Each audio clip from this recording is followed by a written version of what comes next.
पानी का छींटा दिया, उठा दिया, वचन दो, वचन दो। आधी रात हो गई, भोर का समय हो गया, न राजा सो सका, न सोने दिया। वचन मांग रही है, वचन मांग रही है। और भोर हो गई, सवेरा हो गया। अयोध्या के लोग सब कतार में खड़े हो गए, लंबे खड़े हो गए। राजा दशरथ बाहर आएंगे और हम बधाई देंगे, महाराज आपको बधाई हो, आज आपका बेटा राम राजा बनेगा। बधाइयां देंगे, हमारे लिए उपहार मिलेगा। लेकिन राजा बाहर आए नहीं। तारों की छांव में उठने वाला राजा सूर्य निकल गया, बाहर नहीं आया। और मेरे भाई बहनों, अयोध्या वासियों ने सुमंत बाबा से कहा, जो प्रधानमंत्री थे अयोध्या के, बुजुर्ग थे, 80 साल के बूढ़े थे, उन बुजुर्गों से कहा, आप महाराज प्रधान हैं, आप जाइए, पता करो हमारे राजा क्यों नहीं आए बाहर। सुमंत बाबा चले गए और सुमंत बाबा जब केकई भवन के को भवन में पहुंचे और जब वहां की स्थिति देखी ना, तो विस्मित हो गए।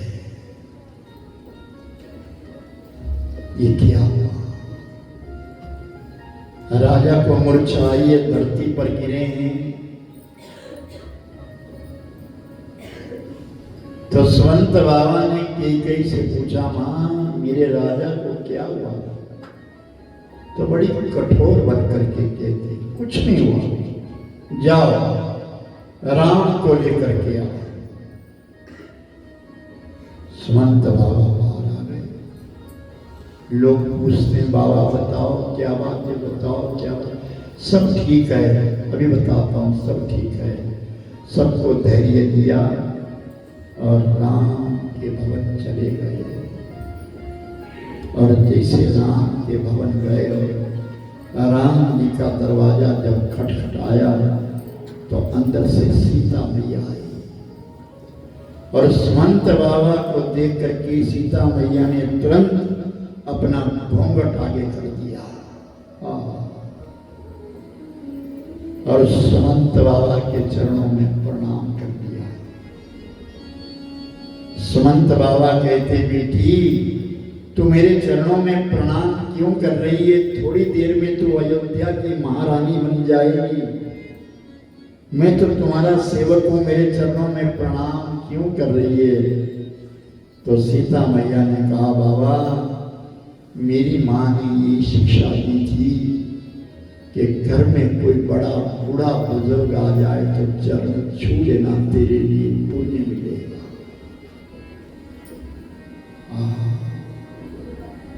कहो महाराज आप कैसे हो?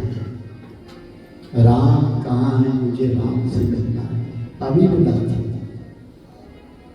सीता मैया अंदर चली गई और राम से कहा, आर्यपुत्र बाहर सुमंत बाबा है। और राम दरवाजे पे आए, सुमंत को देख करके हाथ जोड़ लिए। सुमंत बाबा ने कहा, राम पिता ने बुलाया है, जल्दी चलो। राम समझ गए कोई घटना घटती है, तभी मुझे बुलाया गया है, चलो। उन्हीं पूजा के वस्त्रों में आए और जब केकई भवन में आए और अपने पिता की उस वेदना को, उस पीड़ा को जब देखा, एक हाथ में बाजू बंद है, एक पांव में मौजा, एक पांव खाली है, मुकुट किनारे गिरा हुआ है। राजा दशरथ की स्थिति ठीक नहीं है। अपने पिता के हालात को देख करके भगवान राम के नेत्रों में आंसू भर गए। जिस पिता ने पाल पोस करके बड़ा किया, वो मेरा पिता धरती पर गिरा है। बाबा एक बात बताओ, हम 4 भाइयों से कोई गलती हुई है? हम 4 भाइयों से कोई अनर्थ हुआ है जो हमारे पिता को इस प्रकार दंड मिला, धरती पर गिरे और जो अपनी सुलत हो गए, बेहोश हो गए, मूर्छित हो गए, हमसे कोई गलती हुई है? तो सुमंत बाबा कहते, राम अयोध्या के खजाने से, अयोध्या के भंडार से इस बूढ़े को अन्न खाते खाते 80 वर्ष बीत गए हैं, लेकिन जो हालात आज राजा की चक्रवर्ती की है, वो मैंने कभी नहीं देखी। मुझे नहीं मालूम क्या हुआ है। तो भगवान नाम की कैसे पूछते हैं, मां तू बता मेरे पिता को क्या हुआ? तो कई बड़ी कठोर है, कुछ नहीं हुआ तेरे पिता को। मैंने 2 वचन मांगे थे, एक तो दे दिया लेकिन दूसरा नहीं दिया जा रहा है। क्या मांगा तूने? मैं भरत को टीका मांग लिया। सुना वो प्राण प्रिय भावत जी का, देव एक बार भरत ही टीका, मेरे भरत को राज। राम बड़े प्रसन्न हुए, मां ये तूने अच्छा किया। जब सभा में कहा था कि राम राजा बनेंगे, तो मैं सोचता था मैं ही राजा क्यों बनूं? हम संग संग में जन्मे हैं, संग संग में पढ़े हैं, संग संग में बड़े हैं, संग संग में ब्याहे हैं चारों भाई, मैं अकेला राजा क्यों बनूं? ठीक मांगा तूने, भरत राजा बनेगा और भरत की सहायता मैं करूंगा, मैं सेवक के रूप में भरत के साथ रहूंगा। तूने अच्छा सोचा। अरे ये वचन तो तेरे पिता ने दे दिया, लेकिन दूसरा वचन नहीं दिया जा रहा है, बार बार मुरझा रही है। कौन सा वचन है मां? मैं वचन देता हूं कि जिस वचन को मेरे पिता पूरा नहीं कर सके वो मैं करूंगा। बोल तो सही। तुझे 14 वर्ष के लिए वन में जाना। सोनो जननी सोई सुत बड़ भागी,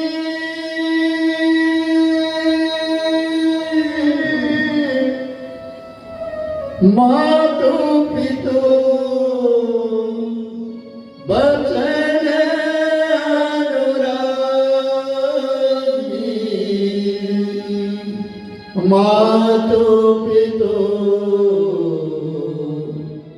बचन अनुरागी।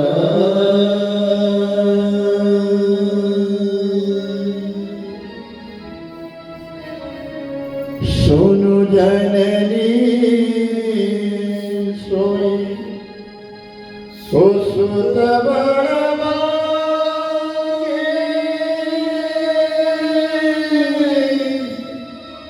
मातु पितु बचन अनुरागी, मातु पितु बचन अनुरागी।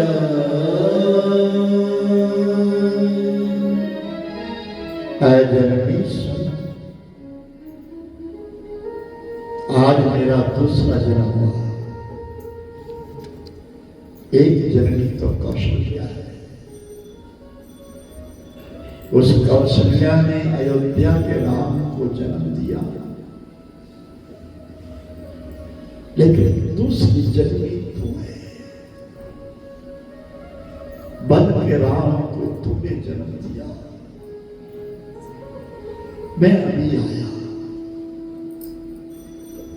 राम बाहर आए, सुमंत बाबा बाहर आए, पूरे समाज को पता लग गया राम को राज नहीं वनवास हो गया। सारे अयोध्यावासी गालियां देने लगे। कर क्या सकते थे? रोने लगे,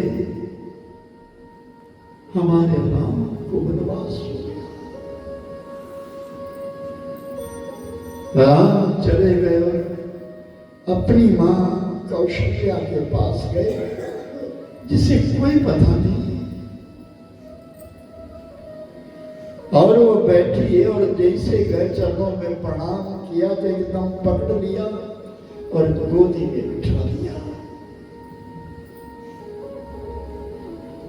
बार बार मुख वो चूमती माता,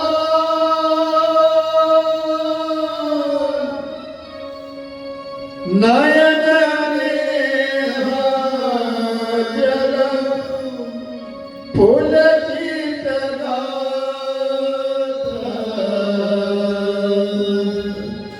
नयन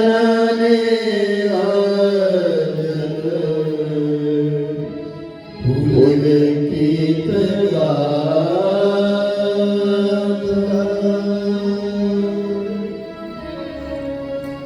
कौशल्या ने राम को गोदी में बिठा दिया और बार बार चूमने लगी।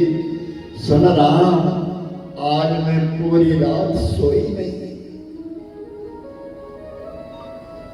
आज मैंने अपने हाथों से तेरे लिए ना भोजन बनाया और वस्त्र सिले। आज तो इन कपड़ों को पहन करके, मेरे हाथ के सिले हुए वस्त्रों को पहन करके तू आज राजगद्दी पर बैठेगा और मेरा बेटा राजा बनेगा।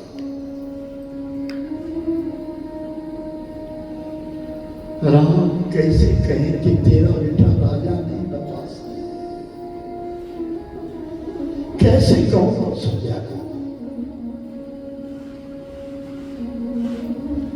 और सुन, मैंने ना अपने हाथ से तेरे लिए भोजन बनाया है। हमारे कुल की रीति है कि जिस दिन बेटा राजा बनता है, मां के हाथ से खाना खाता है। अब तो तेरे को दास दासियां खिलाएंगे, नौकर चाकर खिलाएंगे, क्योंकि तू राजा बनेगा। पर आज आखिरी बार मैं तुझे खाना खिलाऊंगी, अपने हाथ से बनाया है। मैंने भोजन बनाया है। राम मनी मन में विचार करते, कैसे कहूं मां, तेरा बेटा तो जंगल में जाएगा, यहाँ कैसे सुनेगी, कैसे सहन करेगी ये मेरी मां, कैसे सहन करेगी जिसका बेटा राज के बदले वनवास दे दिया। मां सुन, पिता दीनी मोही को गान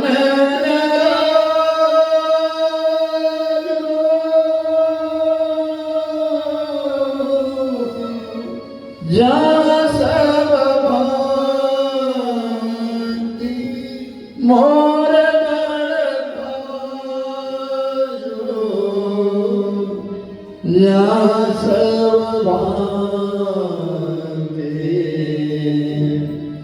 मोरे बड़का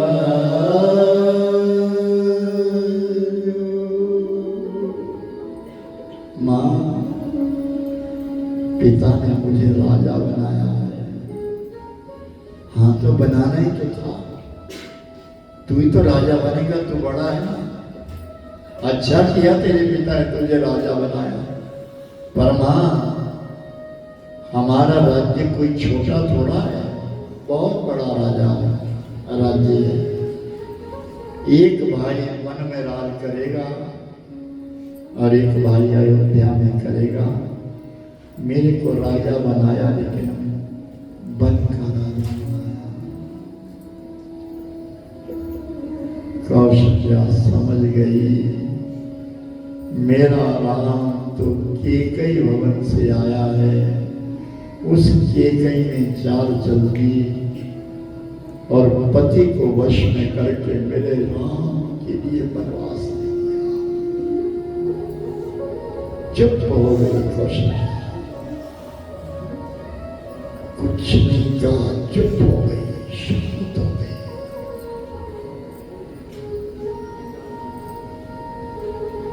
थोड़ी देर बाद राम ने कहा, मां तो होश आया,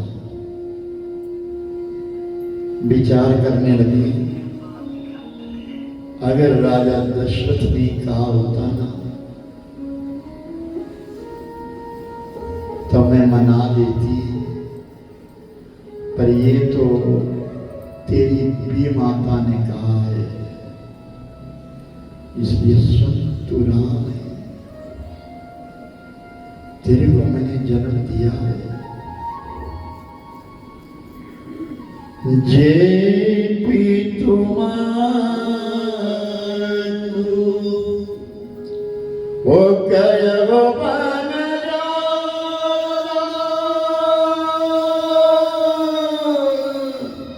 तो शत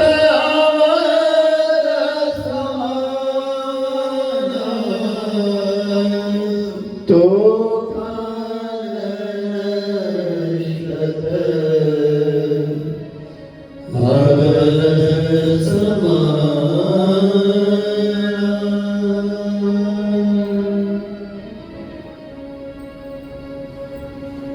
कौशल्या कहती है, राम अगर तेरे पिता ने तुझे वन का राजा बनाया ना तो सुन, मैं तेरे लिए आशीर्वाद देती हूं कि वो वन तेरे को 100 अयोध्या जैसा बन जाएगा। ये मेरा आशीर्वाद है तेरे लिए। और अपने राम को जब कंठ लगाया ना, बहुत रोई, बहुत रोई। 14 वर्ष के लिए मेरा पुत्र बिछड़ रहा है। और राम जैसे ही महल से बाहर आए, तुरंत कौशल्या मैया ने राम की वो चरण पादुका, राम की वो खड़ा उठाई, अपनी छाती से लगाई और अपने सिराने रख दी। रोज उठ करके अपने राम की खड़ाओं देखती थी। राम बाहर आए, बाहर सीता खड़ी है, पता लग गया है मैं आपके साथ जाऊं। नहीं सीते, तो नहीं जाएगी। नहीं नहीं, मैं आपके बिना रह नहीं सकती। सीते, तुझे माता पिता की सेवा करनी होगी, तुझे यहाँ रहना है। उर्मिला है ना, श्रुत कीर्ति है ना, मांडवी है, मैं आपके बिना जी नहीं सकूंगी। और अगर आप ज्यादा हट करेंगे ना, मुझे यहाँ छोड़ करके जाएंगे ना, तो 14 वर्ष के पश्चात मैं आपको मिलूंगी नहीं, मेरा जीवन समाप्त हो जाएगा। राम, आर्यपुत्र, आप मुझे साथ में ले जाइए। राम ने बहुत मनाया, आखिर में सीता नहीं मानी, चलने के लिए तैयार हो गई है, जाना है साथ में। और सामने लक्ष्मण खड़ा हो गया, भैया मैं आपके संग में जाऊंगा। नहीं लखन, मैं तुम्हें नहीं ले जाऊंगा, वनवास मुझे, तुझे नहीं, आपके बिना मेरा जीवन ही नहीं है, मैं तो आपके बिना रहूंगा नहीं। भगवान राम ने लक्ष्मण का जान मानते ये हठी है, बहुत हठी है। लखन जाओ मां के पास जाओ। लक्ष्मण उठे और सुमित्रा मां के पास चले गए और सुमित्रा मां से कहा, मां राम वन में जा रहे हैं, भाभी सीता मां भी साथ में जा रही है, मुझे क्या किया है? तो सुमित्रा एक कम बोली है, लेकिन जो बोली वो बड़ी स्पीक बोली। क्या बोली? अवधवा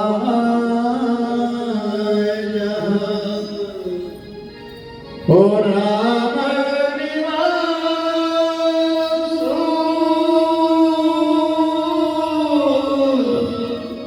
दिवस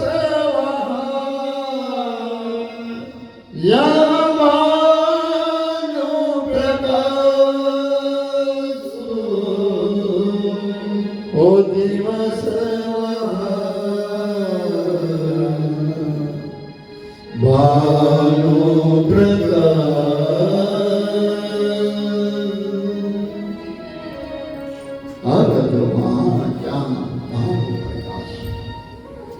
मेरे पास पूछने आया।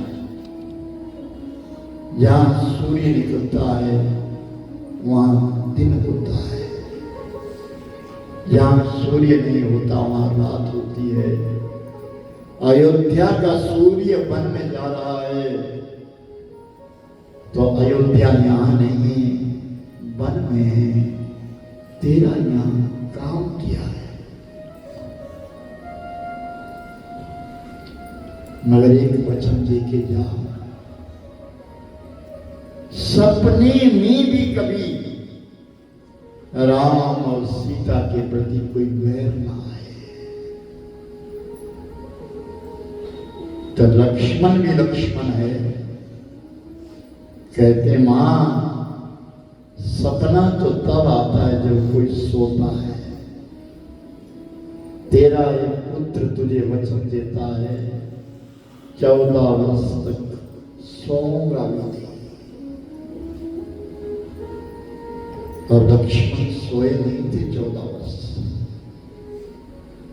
बाहर आ गए और अपनी पत्नी उर्मिला के पास गए।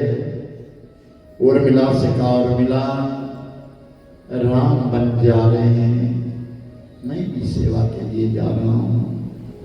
उर्मिला ने आरती का थाल सजाया, अपने पति की आरती उतारी और खड़ी रही और 14 वर्षों तक खड़ी रही। लक्ष्मण बाहर आ गए।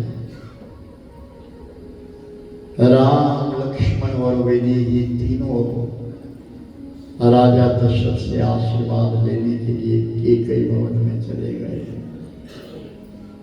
और जब अपने बच्चों को बलकर धारण किए हुए जब राजा दशरथ ने देखा तो फूट फूट कर रो गए। जा रहे हो लक्ष्मण, तुम भी। और जब सीता के ऊपर दृष्टि पड़ी ना, बेटी तू मत जा, तू चली जाएगी ना, मेरे घर की लक्ष्मी चली जाएगी, तू मत जा। इन सीता मैया ने तो गर्दन झुका दी। राम और लक्ष्मण दोनों चरणों में गिर गए हैं, चरणों में बैठ गए हैं। सीता मैया उनके बीच में बैठी है और सीता के नेत्रों से जो आंसू निकले हैं वो राजा दशरथ के चरणों पर गिर गए। बेटी सुन, तुझे यहां बुरा लगेगा ना, मैं तुझे पालकी में बिठाऊंगा, जनकपुर छोड़ाऊंगा। जनकपुर में बुरा लगेगा, फिर पालकी में बिठाऊंगा, अयोध्या ले आऊंगा, पर तू मत जा। और कहीं तो अगर जा रही है ना तेरे पीछे अगर तेरा पिता आएगा ना तो मैं क्या जवाब दूंगा? कहाँ गई मेरी बेटी, मैं क्या जवाब दूंगा? इसलिए बेटा तू मत जा। लेकिन सीता तो बात ही नहीं करती अपने ससुर के सामने, वो तो नेत्र झुका करके बैठी। राम लक्ष्मण और वैदेही तीनों जाने को जब तैयार हो गए तो सुमंत बाबा से कहा, दशरथ कहते बाबा मेरे पुत्र कभी मन में इस प्रकार नहीं गए, रथ पर बिठाओ, 4 दिन घुमाओ, सौगंध पूरी हो जाएगी, वापिस ले आओ। पर मैं जानता हूं कि 4 दिन घुमाने के पश्चात भी मेरे पुत्र वापिस नहीं आएंगे। उस समय काम करना, इस जानकी के पास मेरे हाथ जोड़ लेना मेरी ओर से, सीता को वापिस ले आना, वरना मैं तुम्हें सत्य कह रहा हूं, मैं जी नहीं सकूंगा, मैं मर जाऊंगा। और बाहर आए तो पूरा समाज खड़ा है और सब कह रहे नहीं जाएंगे, नहीं जाएंगे, आप हमारे यहाँ रहेंगे। भगवान राम ने कहा घर में रहने की आज्ञा नहीं है। लोगों ने मना कर दिया, हम जाने नहीं देंगे, रास्ता बंद कर दिया। तो भगवान राम ने सुमंत बाबा से कहा बाबा रथ लाओ, अब रथ में बैठ रहा हो। और तीनों जब रथ में बैठे और रथ हाँकने लगे तो जिनकी गोदी में छोटे बच्चे थे अपने बच्चों को सड़क पर गिरा दिया, रास्ते पर गिरा दिया। जाओ पहले हमारे बच्चों को मारो फिर जाओ। भगवान राम नीचे उतरते हैं, एक एक बालक को उठाते हैं, गले से लगाते हैं और मेरे भाई बहन मां बहन को दे देते हैं। इस प्रकार जब कोई रास्ता नहीं दिखा तब भगवान राम चले, रथ पर चल रहे हैं, आगे आगे राम चले, पीछे पीछे अयोध्या के लोग चल पड़े। 12 बजे का समय हो गया, किसी ने पानी तक नहीं पिया है। शाम के 4 बज गए, 6 बज गए, सूर्य अस्त हो गया, रथ गया। तमसा नदी के किनारे आए हैं और तमसा नदी के किनारे जब ये रथ रुका तो जितने भी लोग आए थे सब सो गए, थके हुए थे, किसी ने खाया पिया कुछ था, पैदल चले थे, सो गए। रथ के ऊपर सुमंत बाबा थे, आधी रात का समय हुआ, लक्ष्मण जाग रहे थे, सीता सो गई थी रथ के ऊपर ही। भगवान राम ने इशारा किया, सुमंत चलो, हमको रुकना नहीं है। और आधी रात के बीच में रथ को हाँक दिया। अयोध्या वासी सोए हुए रह गए और भगवान राम वन के लिए चले गए। भोर का समय हुआ तो अयोध्या वासी जागे तो चारों तरफ देखा राम नहीं है, तो अपने हाथ मलते हुए रोते रोते सब अपनी अयोध्या के लिए आ गए। रामचंद्र भगवान की जय। रघुकुल रीति सदा चली आई, प्राण जाए पर बचन न जाए। रघुकुल रीति सदा चली आई,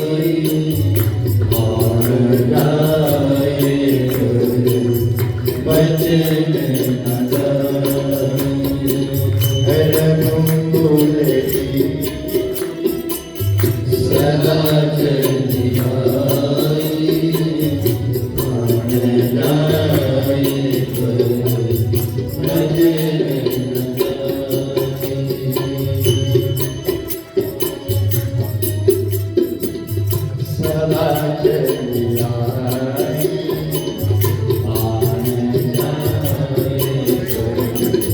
बचने लगा और गोकुल सदा चली आई, प्राण जाए पर बचने लगा और गोकुल सदा चली आई, प्राण जाए पर बचने लगा। ओ श्री राम जय जय राम, श्री राम जय जय राम, श्री राम जय जय राम, श्री राम जय राम। राम लखन सिया रूप निहारे, राम लखन सिया रूप निहारे, काहे सपने ग्राम नर नारी। राम लखन सिया रूप निहारे, काहे सपने ग्राम नर नारी। देवी तुम्हारू कैव सखी कैसे, देवी तुम्हारू कैव सखी कैसे, बेटे बालक ऐसे, जिन बेटे बालक ऐसे।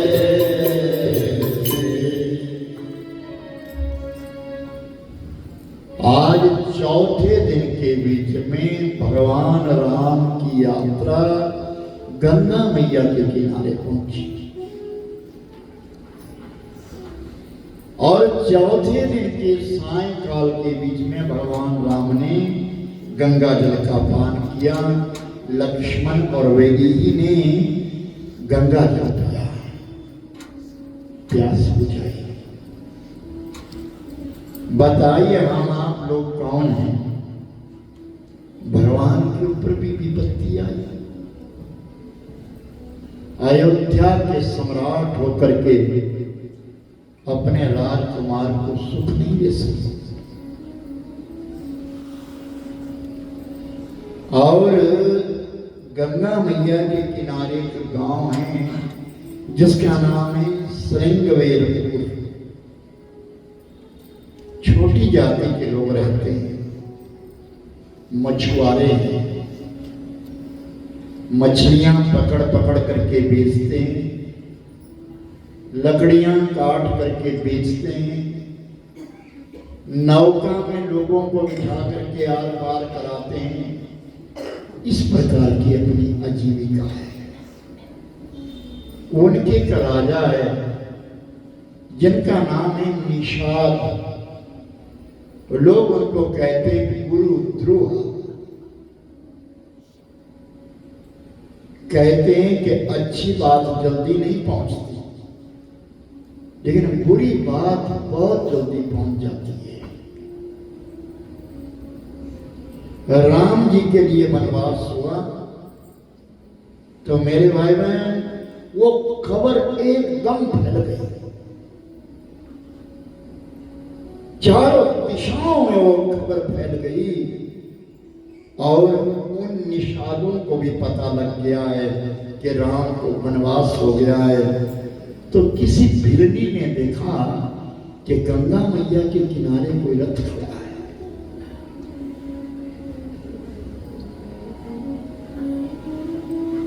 यह सुनी गुरु निषाद जब पाई मुदित लिए प्रिय बंदो बुलाई यह सोनी मुह निषाद जब पाई मुदित लिए प्रिय बंदो बुलाई लिए फल भूल पेट भरि मारो लिए फल भूल पेट भरि मारो मिलन चले योगिया हर सुख पारो श्री राम जय जय राम श्री राम जय जय राम श्री राम जय राम जय जय राम श्री राम जय राम जय जय राम। यह सुने वो निषाद जब पाई। निषाद राजा के कानों में जब ये बात आई कि राम आ गए हैं और हमारे यहीं आए हैं, तो बड़ा प्रसन्न हुआ। प्रिय बंधु बुलाया, जितने अपने मिलने जुलने वाले थे सबको बुला दिया। चलो, क्यों? लिए फल फूल अरे भेंट अपारा मिलन चले ओहिया हर सुख अपारा। अब उन गरीबों के पास क्या था देने के लिए? भेंट देने के लिए क्या था? तो जंगल में फल और फूल थे, वो तोड़े, छावड़ियां सजाई और भगवान को भेंट देने के लिए अपने पूरे समाज के साथ निषाद राजा सारा समाज लेकर के आए हैं। और जब सामने आए और राम, लक्ष्मण और वेदी को देखा ना, तो जितनी भी भिरनियां थी वो सब आपस में क्या कहने लगी? अरे राम लखन सिया रूप निहारी कही सप्रेम ग्राम नर। सारे गांव के नर और नारी आपस में क्या कहने लगे? राम, लखन और सीता को देख करके क्या? अरे ते प्रीतुमारो गयो सखी कैसे जिन भेजे वन बालक ऐसे। वो माता पिता कैसे हैं? कितने निष्ठुर है वो माता पिता, जिन्होंने इन बच्चों को वन में भेज दिया। कोई हिंसक पशु खा जाए, कहीं पहाड़ से गिर जाए, कहीं दलदल हो पानी में छू जाए, वो माता पिता कैसे निष्ठुर है उनका। भगवान ने क्या किया उनके लिए? ऐसे बच्चे, ऐसे सुंदर बालक दे रखे और उन माता पिता ने इनको वन में भेज दिया। आपस में कह अरे ते प्रीतुमारो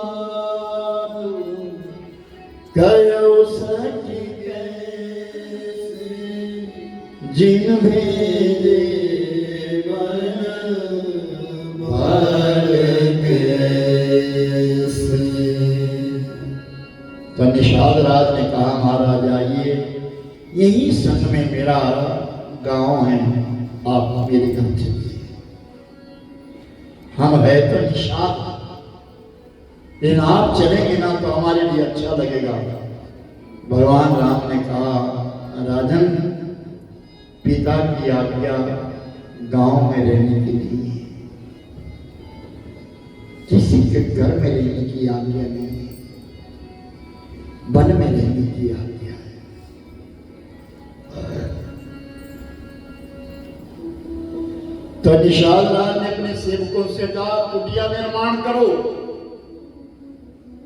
गंगा मैया के किनारे एक सुंदर कुटिया बनाई। आहा, एक छान डाल दी, बहुत सुंदर, और एक दरवाजा लगा दिया। कुटिया में छान, दरवाजा लगा दिया। एक रात्रि बिताई और पत्तों का बिछौना बिछा दिया। कंदमूल फल खाए सबने, भगवान के साथ सबने किए। और जब भगवान राम और वो बेटी जी सीता मैया जब उस पत्तों की शैया के ऊपर जब सोने के लिए गई ना, तो लक्ष्मण के नैन भर गए। राजा जनक की पुत्री, राजा दशरथ की पुत्र वधू, और आज पत्थरों के बिछौने के ऊपर सो रही है। भगवान पर भी विपत्ति आती है, विचार करिए। पत्थरों के बिछौने के ऊपर सो गई सीता मैया। लक्ष्मण ने सोना नहीं, बाहर पत्थर पर बैठे थे। तो निषाद राज आ गए लक्ष्मण के साथ, और दोनों की आपस में चर्चा होने लगी। और जितने भी मछुआरे थे ना, वो अपनी अपनी नौका को सजाने लगे। आज कोई सो नहीं रहा है, आज रात भर सोए नहीं। आज हमारे भगवान आए हैं, अपनी नौका को सजाने लगे। लेकिन एक केवट नाम का मछुआरा है, और वो केवट नाम का मछुआरा नौका को नहीं सजा रहा है, क्योंकि उसकी नौका जो है वो टूटी फूटी है। वो निषाद राज लक्ष्मण की बातें सुनने लगा, और एक शब्द उसके कानों में आया कि राम साधारण नहीं है। लक्ष्मण कह रहे हैं, ये स्वयं एक परमात्मा है, नारायण है, ये ब्रह्म है। जब ये शब्द कानों में आया तो भाग गया, और अपनी भिल्ली के पास चला गया, अपनी पत्नी के पास चला गया, और रोने लगा। हमारा नसीब फूट गया, दशरथ का पुत्र राम नहीं आया है, ब्रह्म आए हैं। लेकिन मेरा इतना दुर्भाग्य है कि मेरी नौका टूटी फूटी है, उसमें मेरा ब्रह्म नहीं बैठेगा। वो तो अच्छी नौका में बैठेगी। उस बेलनी ने कहा, सुन, अगर तेरे अंदर प्रेम है ना, तो तेरी ही नौका में बैठेगा। वो प्रेम का भूखा है, भाव का भूखा। अरे भाव ही मुझको चाहिए, भाव से मुझको बजे तो भाव से बेड़ा पार है। अरे भाव बिन सब कुछ दे डाले तो मैं लेता नहीं, और भाव से एक पुष्प दे तो मुझे स्वीकार है। अगर तेरे अंदर भावना है तो तेरी ही नौका में बैठ, तेरी नौका में। और तू एक काम कर, तुझे याद है हमारे राजा का तेरे पास एक वचन है कि एक समय की बात है, ये निषाद राज लकड़ियां काटने के लिए जब तू गया हुआ था, तो ये शिकार खेलने गया था, और जब शिकार खेल करके जब वो आया तो उसके लिए प्यास लगी थी। तूने गंगा जल भरा, और गंगा जल भर करके बेटे बाहर ले जाओ, बच्चों को बाहर ले जाइए, आप बच्चों को बाहर ले जाओ भाई। कथा नष्ट भ्रष्ट हो जाएगी, बाहर ले जाएगी। बेटे बाहर ले जाओ, मान जाओ मेरी बात, बाहर ले जाओ, बाहर सुन लेना कथा।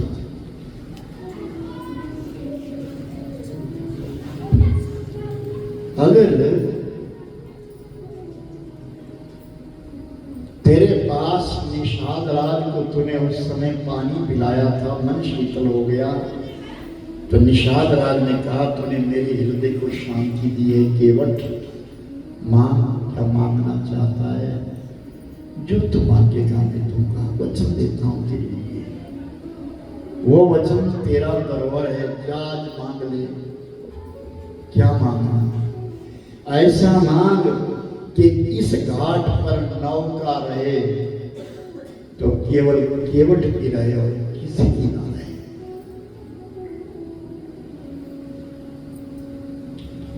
और वो चला गया और निषाद राज के चरणों में प्रणाम किया। राजन, आपको याद है मेरा एक वचन है आपके पास। निषाद राज ने कहा, अरे केवट तो आज एक नहीं मेरा सब कुछ मांग, आज हमारे यहाँ ब्रह्म आया है, दुनिया का मालिक आया है, मांग जो तेरी इच्छा है सो मांग। तो मेरे भाई ने उस केवट ने कहा, तो सुन राजन, इस घाट पर नौका रहे तो केवल केवट भी रहे और कोई ना रहे, इनको दूसरे घाट पर भेज दो। निषाद राज ने आदेश दिया, चले जाओ अपनी अपनी नौका को दूसरे घाट पर रखो, यहाँ कोई नौका नहीं रहेगी, यहाँ नौका रहेगी तो केवट ही रहेगी। और केवट ने विचार किया, जितनी देर में मैं नौका सजाऊंगा ऐसा ना हो कहीं भगवान चले जाए। नौका नहीं सजाई, नौका में बैठा और पार, इधर नहीं पार बैठा। भोर का समय हो गया, प्रभात का समय हुआ, और जैसे भोर का समय हुआ तो मेरे भाई बहन भगवान राम उठे, अपना संध्या पूजा स्नान ध्यान किया और कहा कि निषाद अब नौका लाओ, हम नौका में बैठे पार जाए। तो निषाद राज ने कहा, महाराज केवट की नौका है, देखो सामने बैठा है। तो भगवान राम दुनिया को देने वाला है, वो मांग रहा है, हर मांगी नाम केवट आना, करो तुम्हारे मरम में जान, हो मांगी नाम केवट आना, करो तुम्हारे मरम में जान। ओ चरण कमल कहो सब, हो चरण कमल कहो सब, मानुष करणी मोरियत हरि, हो मानुष करणी मोरियत हरि। राम राम राम सीता राम राम राम, राजा राम राम सीता राम राम राम। ओ झुमत सिलावरी नारी सुहाए, झुमत सिलावरी नारी सुहाए, पाहन देना काठ कटकाए, पाहन देना काठ कटकाए। ओ मांगी नाना केवट आना, करनी तुम्हारी मरम जाना।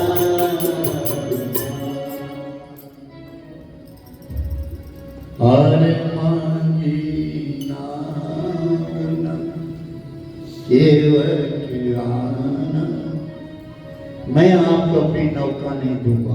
बोले क्यों? चरण कमल रज काहू सब मानुष करनी मोरी अस। आप अपनी नौका में नहीं बिठा सकता प्रभु। बोले क्यों? आपके चरणों में ऐसी मूरी लगी है कि जहां ये गिरते वो नारी का अवतारण कर देते हैं। बोले तुम्हारे पास कोई प्रमाण है? छोमत शिला भरी नारी सुहाई। एक शिला के ऊपर, पत्थर के ऊपर आपके चरण गए तो नारी का अवतारण करना और वाहन का काट कटनाई। मेरी तो एक नौका जो है लकड़ी की है। जब पत्थर नारी का रूप ले सकता है तो नौका भी तो नारी का रूप ले सकती है। वो तो अच्छा था, उड़ करके चली गई, पतिलोक में चली गई। लेकिन अगर इसने स्त्री का रूप धारण किया तो एक घर में और दूसरी ये हो गई तो मैं दो कैसे पालूंगा? एक पालना मुश्किल हो रही है। और सुनिए महाराज, अगर कहीं उड़ गई ना तो मेरी तो आजीविका ही है। मैं कमाऊंगा कैसे? मैं बच्चों को पालूंगा कैसे? तो क्या चाहते हो? आपके चरणों में जो धूल लगी है मैं उसको मिटाना चाहता हूं। ठीक है, जो तुम्हारी इच्छा है। घर गया, अपनी पत्नी से कहा भगवान मेरी नौका में बैठने में राजी हो गए, लेकिन आज मेरा मन कहता है कि भगवान आए हैं तो उनके चरण प्रक्षालन करवाऊं। लेकिन चरण प्रक्षालन कैसे करवाऊंगा? क्योंकि मेरे पास तो चरणों के लिए बर्तन ही नहीं है। और अगर आज सोने का बर्तन होता, सोना तो दूर, चांदी तो दूर, पीतल तो दूर, और लोहे के वस्तु में तो पात्र में मैं पांव धुलाना नहीं चाहता। मैं धुलाऊं तो कैसे धुलाऊं? तो उस मछुआरे ने कहा तू एक काम कर, तेरी नौका में कठौता है, तेरी नौका में कठौता है, उस कठौते में पानी भर। जब जब भी तेरी नौका में जल भरता तो कठौते से पानी बाहर निकाल देता है। एक काम कर, उस कठौते के बीच में यह पांव डाले और वो पानी चूस लेगा। फिर वो कठौता अपने पास ना रखियो, मेरे पास रखियो, मैं उसमें रोज आटा गूंदा करूंगी। पानी को खींच लेता है। भगवान के चरणों का जल हमें पूरा जीवन मिलता रहेगा। ऐसा ही हुआ। राम के चरण दुला दिए गए और फिर जब राम जी को नौका में बिठाने की बारी आई, राम जी नौका में बैठने के लिए चले तो फिर पैदल चल पड़े। केवट ने कहा प्रभु नहीं, आपने अपने चरणों में फिर धूली लगा दिए, इसलिए मैं आपको फिर दोबारा चरण बुलाऊंगा। एक बार नहीं, 2 बार चरण। और भगवान ने अब सीता को पहले नौका में बिठाया, लेकिन राम को केवट ने अपने कंधे पर बिठा करके नौका में बिठाया। और जाना था गंगा पार, प्रभु जी केवट की नाव चढ़े। हो जाना था गंगा पार, प्रभु जी केवट की नाव चढ़े। और जाना था गंगा पार, प्रभु जी केवट की नाव चढ़े।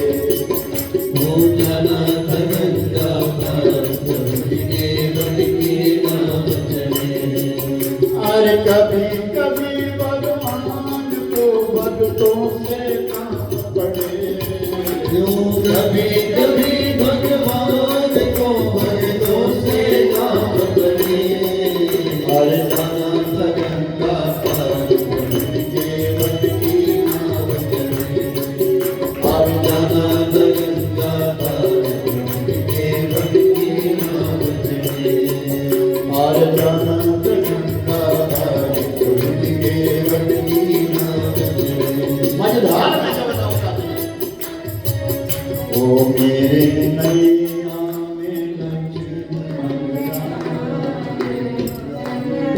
गंगा मैया धीरे बहो मेरी मैया मेरे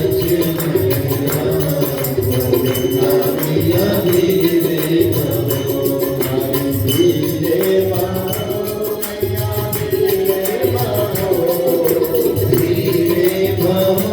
मैया धीरे बहो धीरे बहो मैया धीरे बहो धीरे बहो मैया धीरे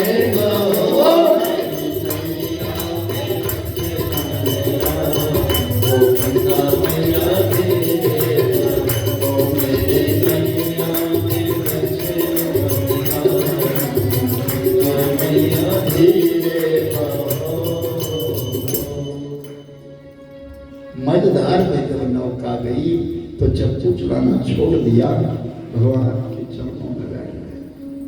भगवान ने कहा केवट क्या कर रहे हो, नौका डूब जाएगी। बोले अच्छा है डूब जाएगी,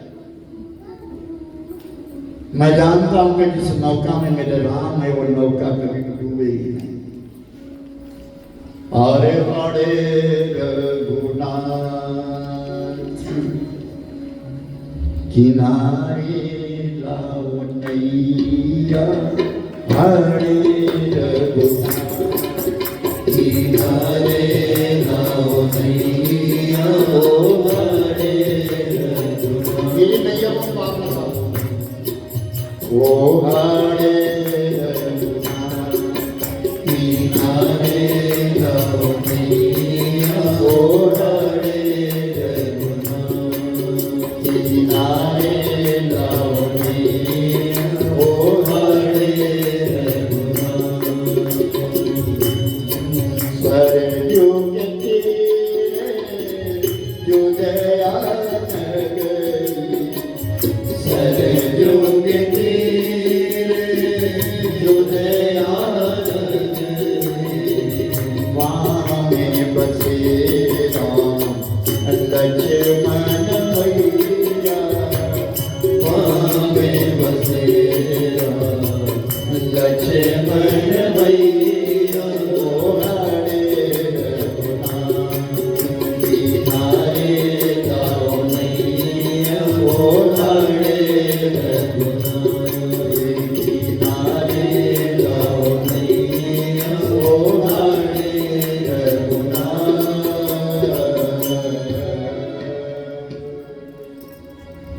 आज से पार ले जाता, पार सीधा ले आता। अगर भगवान राम ने कहा केवट पार लेना ना, हमको पार जाना है। बोले आपको इतनी जल्दी क्या है, कुछ दिन मैं ऐसे ही आपको घुमाता रहूं। नहीं, हमको पार जाना है। और जब रेती के बीच में जब नौका खड़ी करी गई, भगवान राम जब नीचे उतर गए तो नेत्र झुक गए। अब मैं उतराई दूं तो दो क्या, पति के मन की बात पत्नी जानती है। सीता मैया समझ गई और सीता मैया ने अपने हाथ की अंगूठी निकाल करके भगवान राम को दी। और भगवान राम ने जब अंगूठी देनी चाहिए तो केवट बोल पड़ा। केवट ने कहा रघुराई से उतराई ना दूंगा,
मजदूरी, जो देखे मजूरिया यूं जाति कौन बिगाड़ी।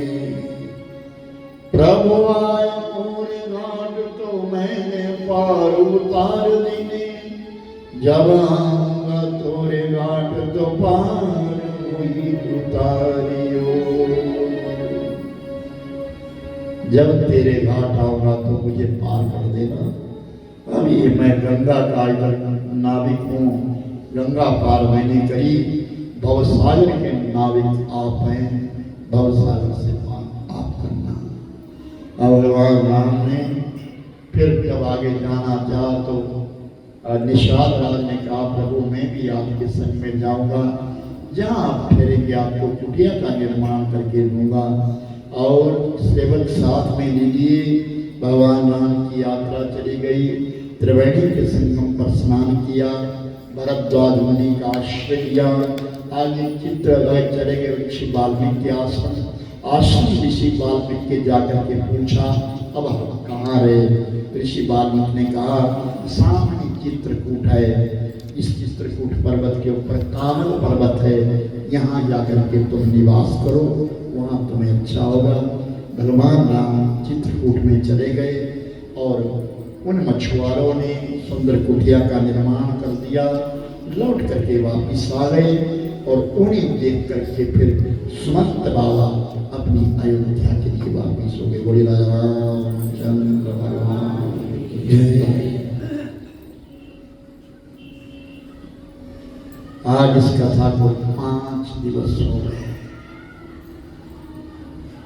एक समय था कि 5वें दिन यह हॉल भर जाता था।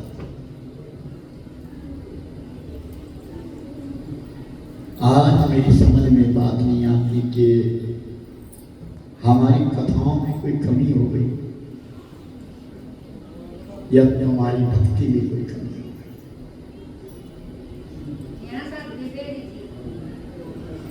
बेटे शादियां तो पहले होती, 3 घंटे में शादी नहीं होती, ये बहाने